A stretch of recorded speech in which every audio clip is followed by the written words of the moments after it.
You know, after the emotional roller coaster that was these 3 episodes, it is somewhat wild to me that if I wanted to technically follow this up, I should put on an episode of Star Wars Rebels. That that just hits me weird. Hello, interwebs. I hope you are all doing well because I am here to review the latest block of episodes from Star Wars Andor Season 2, this time episodes 7 through 9. And I am just going to put this right up front.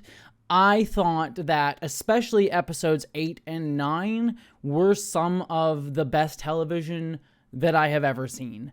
I'm not necessarily going to call it enjoyable, especially episode 8, because episode 8 was frankly a harrowing watch, and one that I even needed to take a moment to step away from after watching it, because it was a really rough watch. But that was very much the intention, and it was executed so amazingly, both on a character level and a political level, a thematic level, an artistic level. Just all of it was beautiful. And then we get episode 9, which is also harrowing and exciting and puts a lot of the themes on a grander stage and context that feels very pointed with what's happening not only throughout history, but today, right now, and locks eyes with what's happening today and speaks to it in a way that I think science fiction does best. And this, to me, is the epitome of what Star Wars, when it's firing on all cylinders, can do. How it can take its anti-fascist message and how it links through historical markers of fascism, authoritarianism, oppression, imperialism, and tie them all into a sort of palimpsest that points directly at things that we need to look at today. And it does, again, so in such a harrowing way, an electric way, but also a way that hones in on characters in such a emotional, gut-punchy way. How many times can I say way? That I absolutely loved it. I have a couple quibbles and quabbles here and there, but I certainly don't have any major issues with it like I did with the ending of last week's group of episodes. This was just flat out fantastic. And I should get into the specifics in just a second instead of just heaping praise on these episodes. But I will also say, just to make it clear, because of my opening joke there, I'm not necessarily disparaging Star Wars Rebels. I actually generally like Star Wars Rebels on the whole for the most part. It's just weird to me that there's clear allusions, especially in episode 9, to set up the Star Wars Rebels episode where Mon Mothma escapes Coruscant and sort of gets to Yavin in that episode, and it's just sort of oh, I guess you should go watch the Star Wars Rebels after watching this harrowing episode about the ramifications of genocide and anti-fascism. Rebels also kind of does that, but in a much more kid-friendly way, I guess is the best way to put it, and it's just tonally a little bit different. So it just kind of rejiggers my mind a little bit when I'm like, oh yeah, this is referencing the Rebels stuff there. just funny to me. So yeah, just not a disparagement of Rebels. Let's just really talk about Andor and get into some specifics here.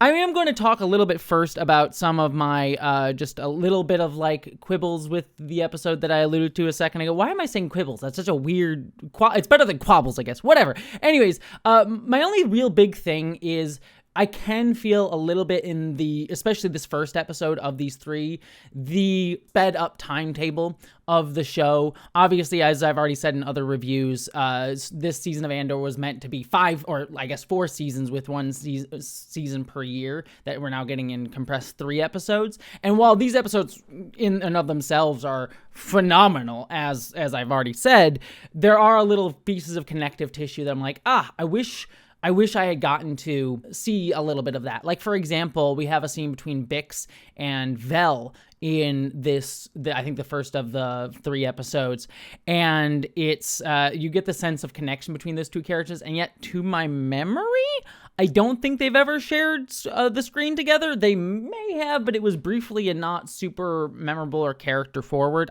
I would be shocked. I legitimately cannot remember.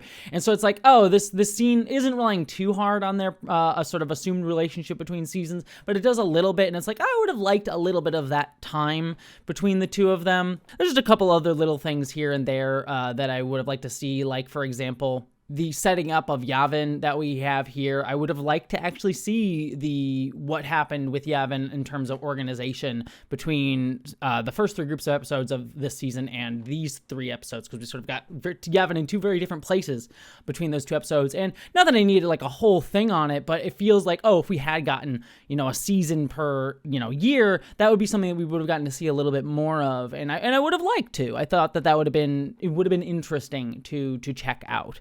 Obviously, it's not necessary. It's a little bit of background flavor, and the show focuses rightly on what it needs to focus on for these 3 episodes, but they're just little pieces like that where I'm like, oh yeah, that would have been nice to see. That being said, there are moments where the time skip really works in this show's favor, and that comes a lot from Gorman, because there's such a clear contrast between where we left Gorman last group of episodes and this group of episodes, and how much it has been just hounded down by the constant fighting on the planet. You just see such a stark difference, both politically and just on the ground, of how these people have been torn apart. I loved that scene where we can see the insurgency group fighting with itself, basically being like, we should have, I think it's Rylance, where he says, we should do it peacefully, and other people saying like, no, we need to keep pushing this thing. And Rylance being like, that's exactly what they want. It's what they're trying to stoke. And I love that one guy. I think it's the same guy from the end of last group of episodes who kind of was in that fight that led to Sintra's death. I like seeing that he was now a part of this group. Him sort of saying like, no, we are the Ghor. We need to be unified. If they take away our cultural solidarity, then what is there to save anyways? And that is right. And it's part of exactly what imperial movements try to do. They try to segment groups off. We're seeing it today quite clearly. So many leftist groups are, especially in online spaces, which I don't really think is the best place to organize anyways, but you see a lot of like infighting being caused instead of solidarity, because of exactly this type of thing, of how fascism tries to sort of segment groups off and this infighting gets caused. And so I like that message being stated here quite overtly.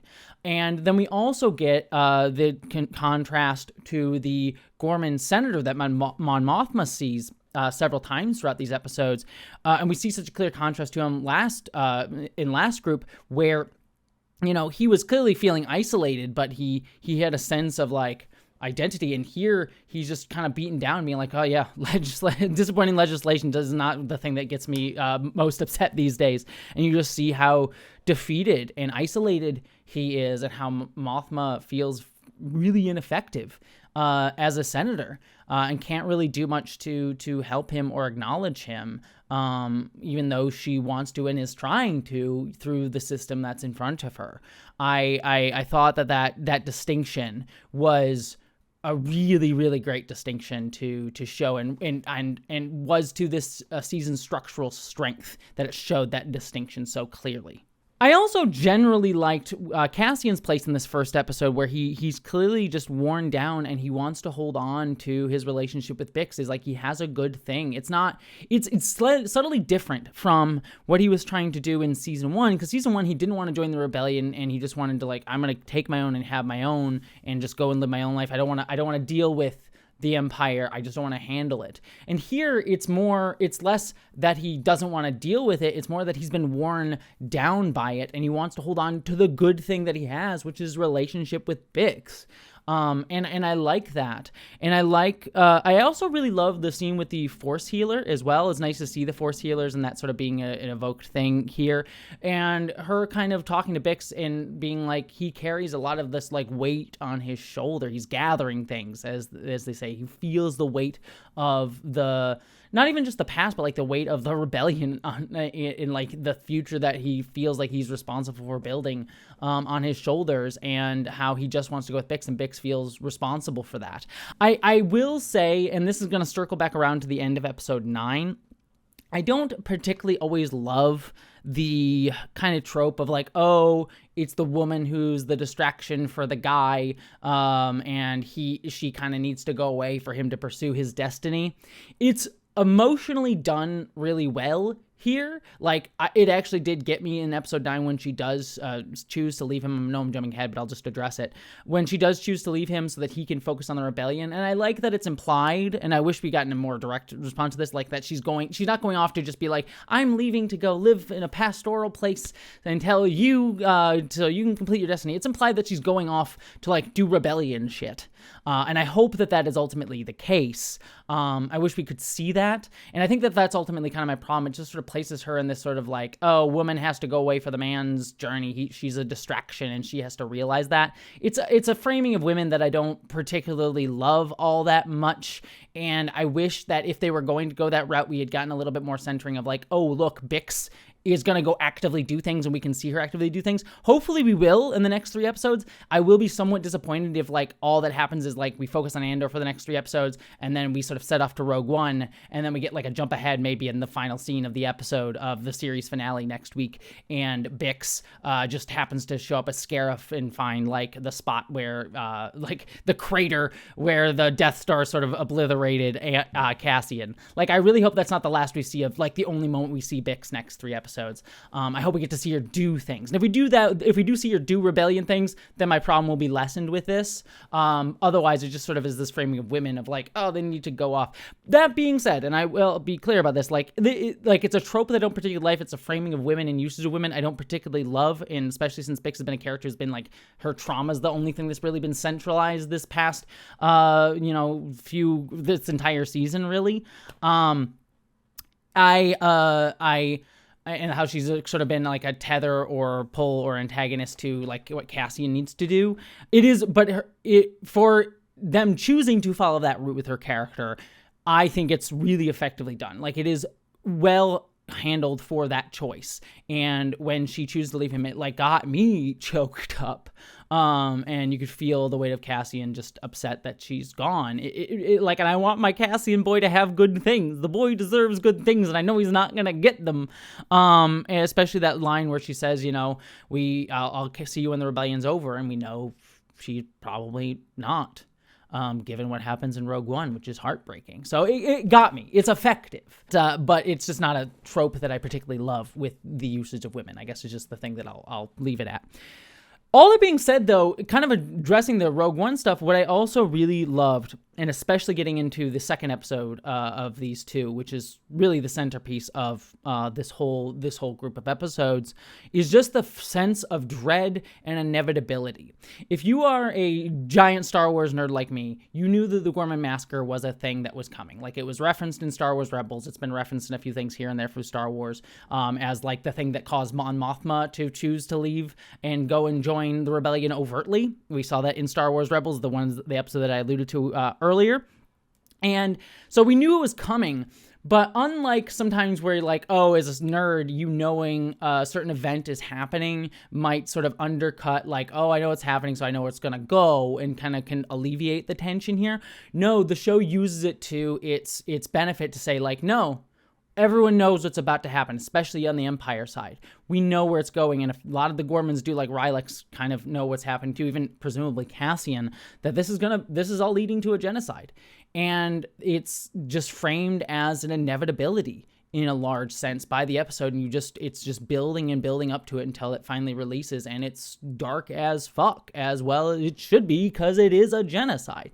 It is a genocide that has been, they've been gathering consent for through their propaganda, as we see throughout the episode of like, oh, they're breaking imperial norms, they're terrorists, they're insurgents, that we see throughout the repeated propaganda that the imperial news is showing, and just that they've been building in terms of like Dedra, like building up the mining stuff and everything they've been doing on Gorman.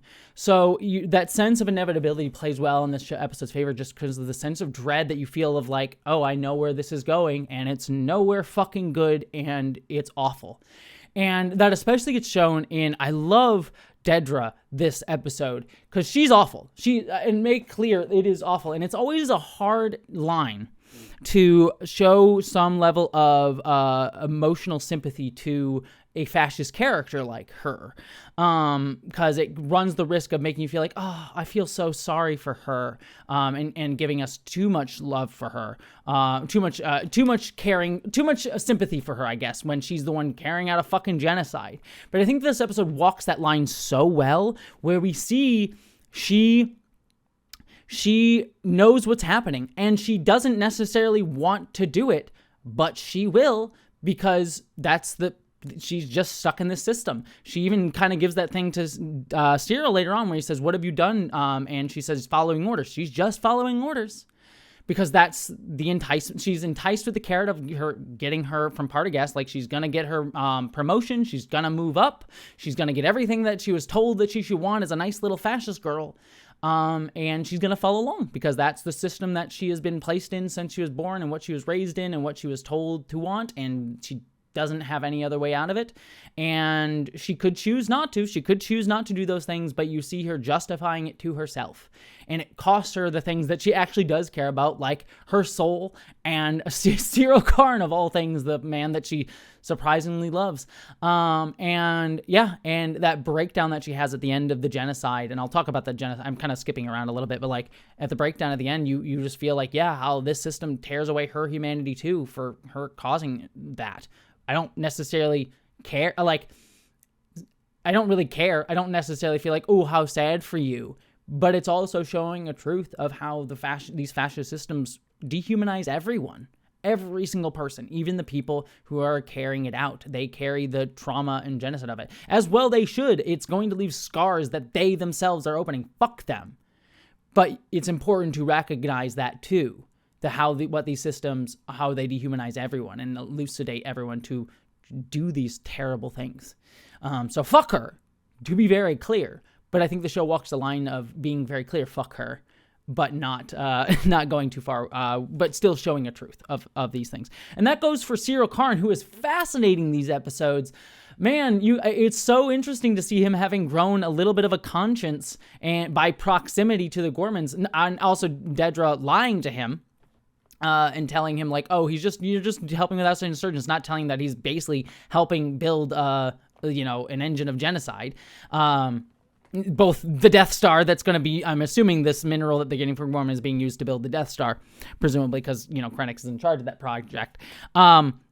But also the fact that he was helping to, garner, push people towards garnering consent for a genocide by the wider galactic, public opinion, that he was sort of working for with the ISB by sort of pushing the Gormans and getting information for the Gormans to the ISB. So you see him like having grown a conscience and realizing what he's done. And I love that when the genocide is happening, and everything's going down, we just sit with him in the middle of it all, and we see it going on around him, and we see the weight of like, oh, I caused this. And again, you see, like, I love the whole, again, building of dread. Like, he goes into that room, and there's the K2 droids, and K2SO is there, but the K2 droids, KX droids, I guess they're called, in there, and he's like, oh, shit.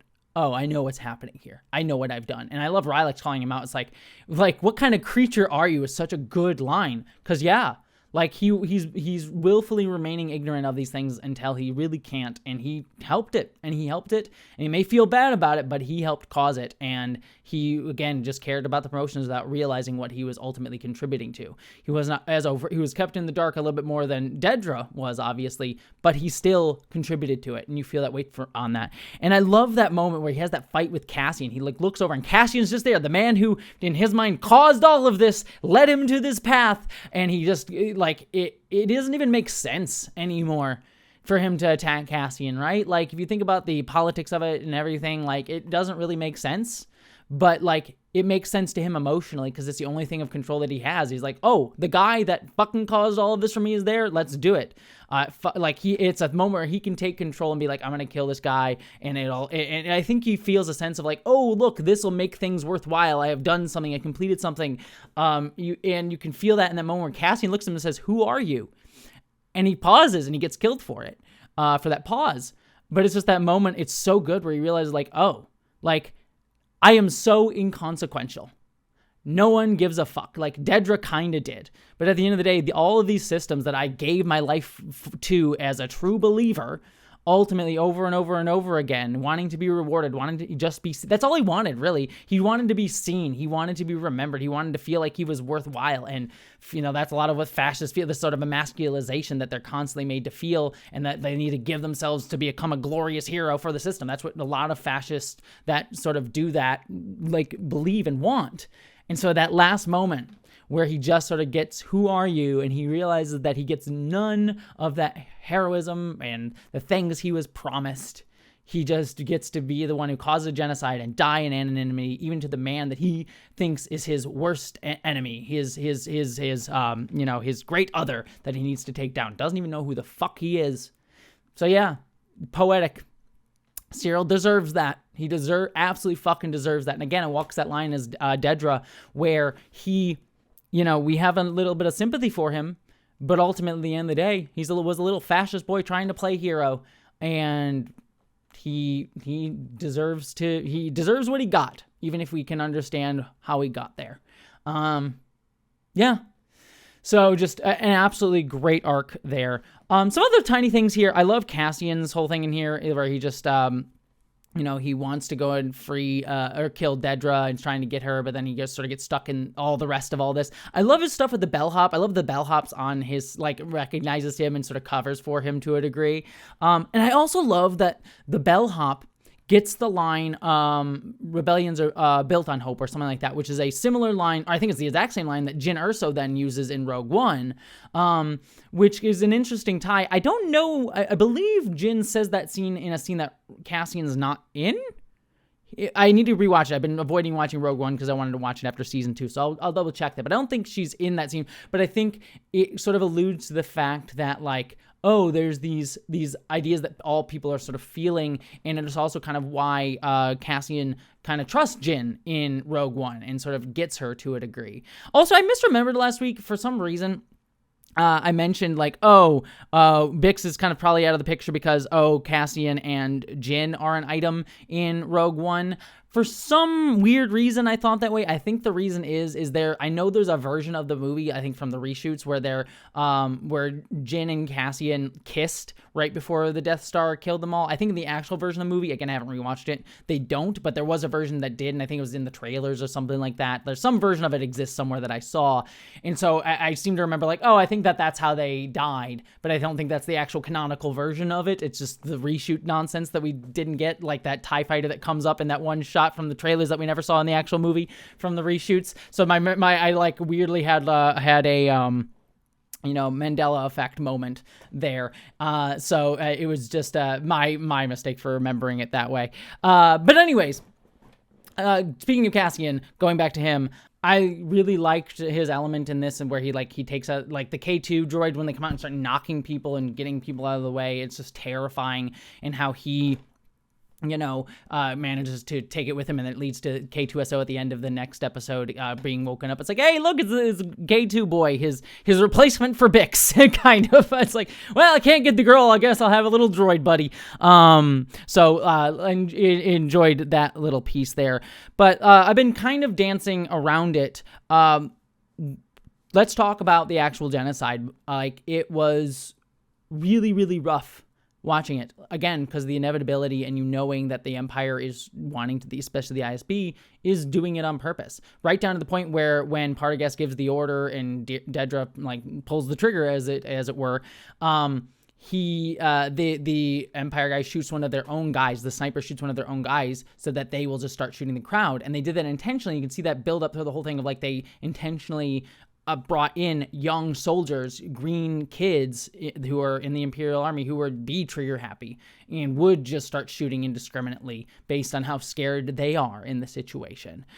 It was an intentional thing to incite this, and not just through propaganda, but just to incite this through the actions of their own men. Is really fucked up. And you see the Gormans sort of standing and singing this song of this last moment of dignity and identity, cultural identity in the face of what happens to them is beautiful. And it doesn't go the route of Detroit Become Human, where it's like, oh, singing saves the day and everyone gets, finds their soul and decides to not dehumanize these people. That sort of nonsense bullshit. But it is a moment of them like claiming a sense of dignity in this final moment that I'm glad the show gave to them, that I thought was really beautiful and just again showcases what happens and how dark this is. So yeah, I there's not much more to say other than it's harrowing and dark seeing all these characters that we met even last week just all getting slowly killed, and pretty much all of them except for I think one guy, two people not surviving. Yeah, it's hard. It's dark. And then we also get Willman, who's in this as well. And I love that sort of, he's like full on radicalized, like I'm going to do whatever sort of thing. But then even he goes and tries to save the girl that he has feelings for. And he gets hurt for it, as we see in episode 9. And I like that he has this little moment with Cassian where he says, remember Ferric, Stone and Sky. And it's sort of an evocation of the memory of what happened to their people. We don't necessarily know overtly what happened to Ferrix, but presumably they were also genocided as well after their anti-fascist riot at the end of last season. Certainly they were probably put down with heavy force. So yeah, that sort of memory and evocation in this episode is, I think, an important echo of like, this isn't the only genocide or violent action that the Empire has carried out. And it's also, and it's kind of, this is just something I'll sort of allude to that is interesting. I don't think the show sort of outright states this, but it is interesting that like, oh, the genocide that is like the thing that is one step too far, that gets called out in the Imperial Senate is like the a more upper class sort of human looking species like the Gormans. Not to say that it's right or good or anything like that, but it's like one of those things like, oh, when it happens to the Gormans, who are relatively upper class, relatively well known in upper class society of the Senate, they have their own senator that's there. That's when it gets noticed, not necessarily the genocides. If you read any other Star Wars books, there's been plenty of genocides going throughout throughout the Empire, including starting off with the Jedi, but also presumably Ferrix also facing similar stuff. There's some other ones that are alluded to throughout Star Wars history, usually more alien-looking groups. So there's sort of a subtle sort of underscoring there of like, oh, when it gets closer to the people that have power, who look like the people who have power, then that's when they start to worry. And it reads to me, I'm a trans person. There's that speech that, Mon Mothma gives in the next episode, in episode 9, where she says, oh, they will come for you next. And it's like, that poem is like, they came for the communists, and then I didn't do anything, da-da-da. And as a trans person living in America right now, who is one of the first groups on the chopping block right now and trying desperately so often, having been for years, to try to point out like, hey, this, like, you should care what's happening to trans people, and there's been propaganda being pushed against us, lies being pushed against us, trying to like generate consent for our mistreatment and ultimately the ongoing attempted genocide of trans people right now. And if you don't believe that, you can fuck off. That you should care about that on its own terms, but like saying like they're using this attack on trans people to attack women generally, not just trans women, but women generally, people of color. So many like Jewish people are alluded to in sort of anti-trans attacks. Like, oh, they're the secret people, the cultural people making people trans. They mean Jewish people. So like, yes, it connects to all of these things, and they will come for you. That shouldn't be the reason why you care, but that also should be a reason why you care, because it's not going to just stop at us. So yeah, it just was a thing that it made me think about, as I was watching this. Yay! This show isn't political in any way. But yes, that does actually bring me to episode 9, where again, love the arc of Cassian being like, I don't know if I want to keep doing this. That is a recurring thing throughout these episodes. But I love that it's Mon Mothma being like, I want to do things. And I love the duality of Mon Mothma and Bail Organa here, which, by the way, I guess Bail was showing up more. I did think, I said this in my review, I was like, oh, it's weird that he just shows up as like a weird cameo, especially with a new actor. But it's like, oh no, he's coming back, so that's why they sort of set it up so you could recognize him going forward, without it being the original actor. Jimmy Schmitz, I believe is his name. Great actor. I love him as Bail. Also the new actor, also great. Both do a really good job. But the comparison of like, he's staying And the reason he kind of seems to stay is he needs to sort of slow things down as a senator, like, push back. But also there's a presumption of like he wants to stay so he can still be with Leia and protect Leia, rightfully so. Though Leia would be, I guess, an adult at this point in the timeline. So I'm curious to see where she would be within all of this. I'm sure there's a canon book or something or other around that deals with that. But regardless, still sort of an allusion to that. But also Mon Mothma going on a different path. And he's like, look, I have to stay, but you should go. And how those are both brave things, given like he will probably be attacked for staying and she's going to be attacked for going after her making her speech. So I just love the two different types of like bravery there. And it goes to, again, Mon Mothma sort of realizing like, I can't do anything here effectively, and I just want to actually go and lead the rebellion because that's where shit's going down right now. So love all of that.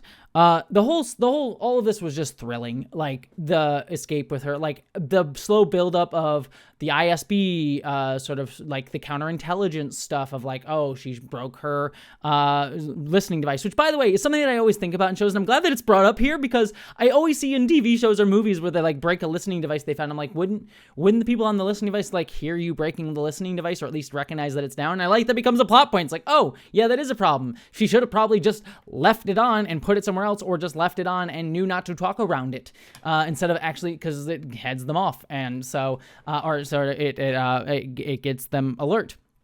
So liked that was actually acknowledged, because it's a trope that always kind of weirds me out a little bit in TV shows and movies. Like, why does no one ever pay attention to that as a problem? So glad that it actually gets brought up here, and how it's, again, you see with counterintelligence, like all these tiny little things like, that's suspicious, okay, maybe something's going on with Mon Mothma, all leading to her speech and like her not trusting whether she should go with Cassian and trust Luthen, or go with Bale's team, and just like this whole idea of like Luthen just lives so much in secrecy that he's not to be trusted. Also, again, can I just call out, I forget her name. I hate myself for it because she's Kayla, Luthen's quote unquote assistant, though it's very clear at this point, like she's an equal in terms of like, she plays the assistant, but she's equal in terms of running things. I think it feels like as like a partner to a degree. She's great. She's so good. And it's like, she has such a strong assertive sense about her. Also, her style is amazing. You see her outfits in this episode. Awesome. Love her. She's fantastic. But yeah, like, Luthen just like, Mon Mothma does not trust Luthen because of just the secrecy that's been built out, and like Luthen being kind of, an asshole and an accelerationist and, willing to, sacrifice people as needed to get what he wants. And again, it's the choice that he made. He's intentionally doing it. You can argue about the overall morality of it, generally speaking, but certainly doesn't win him any friends, and understandably so. And you see that sort of weight throughout these episodes that like causes Mon Mothma pause to trust Cassian. And I like, again, like she's kind of shocked at the violence being done. Like she's been sort of isolated from it in the way that like Cassian has not. He just watched a genocide happen, and he has to bear all of that trauma that Mon Mothma sort of gets to be somewhat isolated from as a upper class senator. Not to say that she doesn't care or that her work isn't important in terms of what happens. Clearly it is, but she gets to be isolated from it to a degree. And I like that moment at the end after she does get rescued where Cassian says, like, make it worth it. Go off and be on the Ghost and give your speech on the Ghost in Star Wars Rebels. But yes, it was a really, really great moment. The whole sequence of them escaping was thrilling. Erskine, her, the person that Mothma didn't necessarily trust, who looks like a young Ray Fiennes. Is that just me? Or is he related to them? He just looks like Ray Fiennes, like a young Ray Fiennes to me. I don't know why. But yeah, it just looked very. I think it's the lips. It's like his lips look very similar to Ray Fiennes. Maybe that's just me. Maybe I'm a weirdo in that. Does anyone else think that? Let me know in the comments. I'm very curious if anyone sees what I'm saying. But it was just, I like that sort of arc for her and her coming to terms of like, yes, he was actually helping me. She did come across as a bit of an asshole, but I understand emotionally she's dealing with a lot, so it comes up. It reads fine for her character of like the sense of distrust and she feels. But yes, she did come across as a bit of an asshole, even though it reads true and understandable and creates a good arc for her throughout the episode that she gets to with accepting him and understanding that he was trying to do what was best for her. Editing Jessie here, because there was a thing that I forgot, because there was so much good in these episodes. I actually forgot to talk mainly about Mon Mothma's speech, so look at me in my pajamas while I do this. But it's really awesome to see that speech about like truth and how so many people are yelling, and we lost a sense of what is true and sort of collective understanding of events because they are being reframed by the Empire. And I really, really thought that it was a really great speech. It reminds me a lot of the wonderful sort of ending monologue from Chernobyl, where like every lie incurs a debt to the truth. And it just speaks to our reality today, right? Like there's so much noise and so many people putting out lies and different alternate versions of reality that is often meant to try to villainize people, to set people against each other, to dehumanize people. I, as a trans person, very much feel that right now. And so that speech sort of really gets at the heart of that. And, she points it right at like the person who is speaking the loudest is Palpatine, which is just a wonderful point because, he may never, he doesn't even appear in the show. He doesn't say a word in this show. And yet it's all through his propaganda and the machine that the Empire has built in his name that it's being done.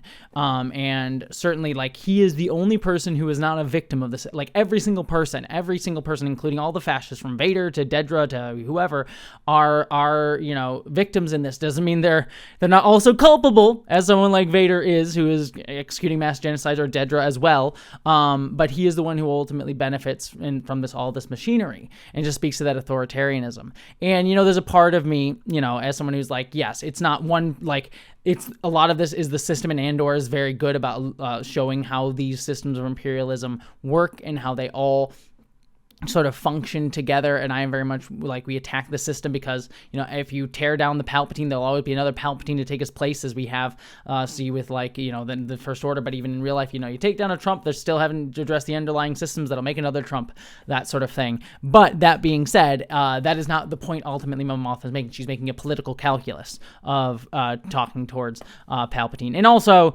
if we're talking about like general Star Wars stuff, like she does ultimately, like her speech in Rebels, if you go and watch her speech in Rebels that she says right after this is like she wants to restore the Republic. She's going to take new action to restore the Republic, I think is her exact line. So she's like trying to restore the Republic, which is still the system that led to all of this. But that's my other element of politics in this coming out. Ultimately is a very good speech just in terms of like this talking about truth and who's yelling and all of that's pointed towards today and feels very much pointed towards today.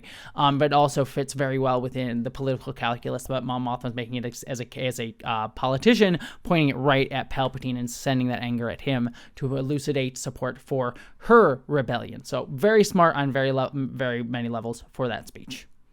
So yeah, all of this was excellent. Like, leading up to the end of the episode, where again I've already talked about Bix's stuff for the most part, but it was emotionally effective. Even if I don't really love it as a trope and a placement for women within stories, it is an effective beat, and it got me choked up for what it was.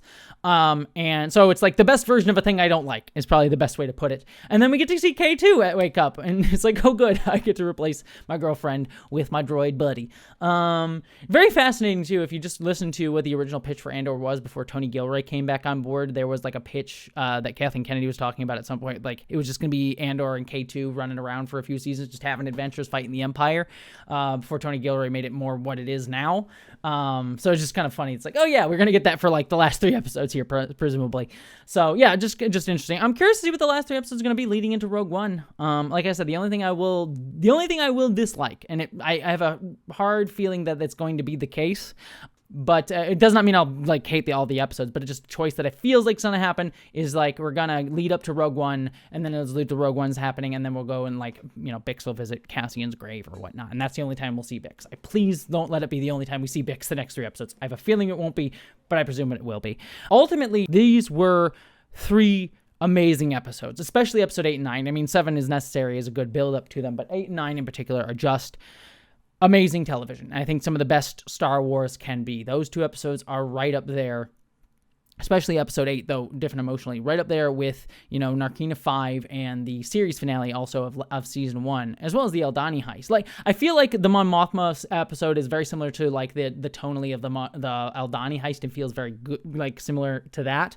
Whereas the Gorman episode feels much more like its own thing, but stands just as much as a work of art alongside the Narkina 5 episode and the series finale of last year. It doesn't give me the rah, yeah, let's, punch some Nazis and, workers' rights and class consciousness. It's more like, Man, yeah, this is what genocide looks like, and how it built consent for. Also, I just ran to mention Cyril's mom getting the tears at the end, and like her watching the Fox News of it all, and you just leave with this impression that like, oh yeah, she probably believes this, like her son got killed by the Empire, and she's gonna be one of those people who are just like, oh, the Empire did nothing wrong, even though it's got her son killed. Yeah, so just a small note there.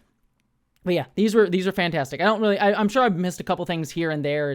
I'm talking about 3 episodes of TV in one video right off the top of my head after having just watched them. So forgive me if there's a thing or two that I missed.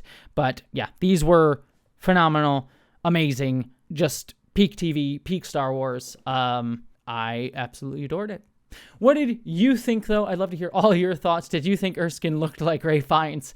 What do you think about genocide or Star Wars Rebels? These are all topics that came up in this video because Star Wars. I'd love to hear all your thoughts down below. But beyond all of that, I hope you, my friends, live long and prosper.